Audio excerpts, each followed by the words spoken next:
mwesonyiwe tusokere kwane mbozi zo nga tulina nnyingi nnyo tusokere ku MTN njagala kwebaza MTN Uganda ya MTN MTN olunaku lwa leero yo nga kampuni esazeewo etandika okuba nga ate Jackson ekwata ku bayimbi tulabyeyo muyimbi Rage tulabyeyo muyimbi Spice Dana tulabyeyo Wazit Shiba actually buli alina ekivvulu buli muntu alina ekivvulu esazeewo egenda muteekamu ssente Fire Baby je tuli mami andolwekyo tulabye buli muyimbi alina ekivvulu Gravity abaddeyo era nga muna ensonga za Gravity ndoza zitubatuzaako ku bya MTN so n'olwekyo MTN egambye egenda kubekwatirako bano abantu ng'eddiza community abayimbi kibasanyusiza nnyo so far tufunye interviews nyingi lwakuba tetusobola kwogera na buli muntu mwonna mu bane views za njawulo atwogeddeko ne Levikson n'atuwa ensonga ze lwaki MTN ebayambere andibayambye etya era n'agamba nti Abanigeria bano kibatusingako babawa endorsements n'olwekyo MTN webale nnyo tufunyeko ku Gravity Capital you get there Bonaba you get there.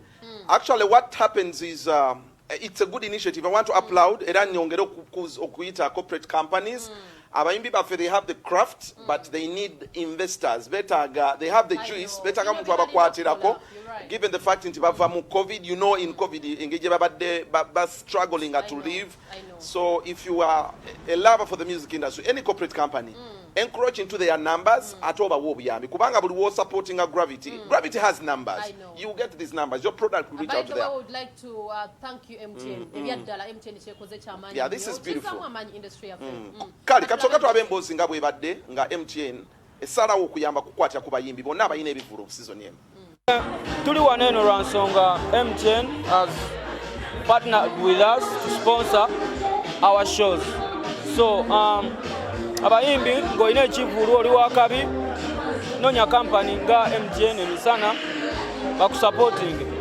enteekateeka eno erimu support mu bivvulu bye tulina n'abawagizi baffe so MTN is one of the companies ezituyambako company bwe kusupportinga ensonga lwaki ekivvulu kisobola okuyimirirawo. As MTN Uganda we have been supporting Ugandan music, Ugandan artists, not only today but also before, and we'll continue to support the Ugandan music in future. We need to understand why MTN is doing what it is doing today. Okay, MTN has always been a supporter of Ugandan music. MTN believes that Uganda produces world-class music. We have world-class musicians in the lot of people that we saw today. Okay, MTN also understands that COVID has really taken a lot of hits to the music industry. Okay, especially the musicians, because at the end of the day, a lot of what they earn and a lot of fame that they earn are through concerts. Okay, with the COVID restrictions, they've not been able to do any of them. Now that we are behind, okay, we felt it is important to give them another kickstart. Okay, to encourage them to get back to that exciting world of concerts, etc.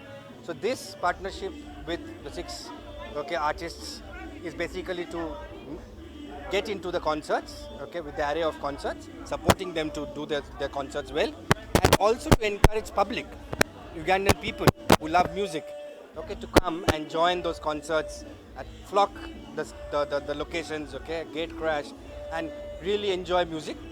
Okay, we clearly believe that the value of music grows as more and more people listen. Okay, so this is our little effort.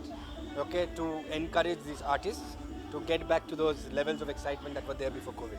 And I encourage every corporate in Uganda to also join in and encourage the music industry, okay, in Uganda. MTN realizes that today that MTN wants to support home. We are supporting Abayimbi, Abayimba, Olulimi, Oluganda, n'ebintu omuntu yena byategeera okitegeera. So it is a very, very big blessing to have such a company okuba nevayo negamba tetugenda yimirirawo kulaba na Uganda. Nga bwe siba nnyo ngamba abantu nti kiba kirungi nnyo supportinga neighbor n'oyagala neighbor. Bible wegamba yagala neighbor nga bwe weyagala. Nze kunze kutegeera kwange ndaba nga yakugamba in case waliwo ekikubaddeko kubanga oyo neighbor yasobola okudduukirira. So let's try to love our own people, our own brothers, our own sisters, abogere bintu tusobola otegeera ne relating nabo. I think it is a blessing. So this is something I've seen also other countries do, you understand. Tojagenda obalaba na bayimbi ba Wizkid bani endorsements zaabwe waka. Sito ino kolagana ne company ngeno. Tegeera ate fa singo gyetaaga by the way. Kwesobola obeerawo nga batiste baliwo. Newe besazewo to supportinga well and good. Chiba tabu, cha tabu era. Yeah man.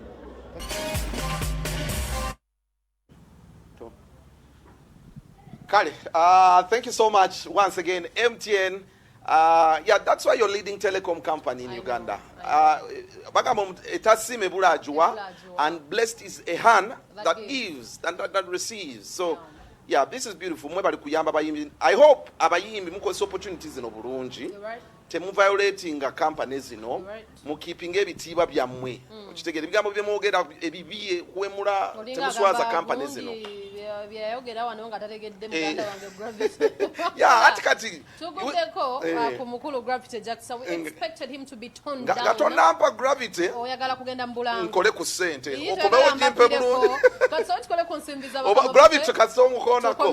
Bajagala munnyonnyoke.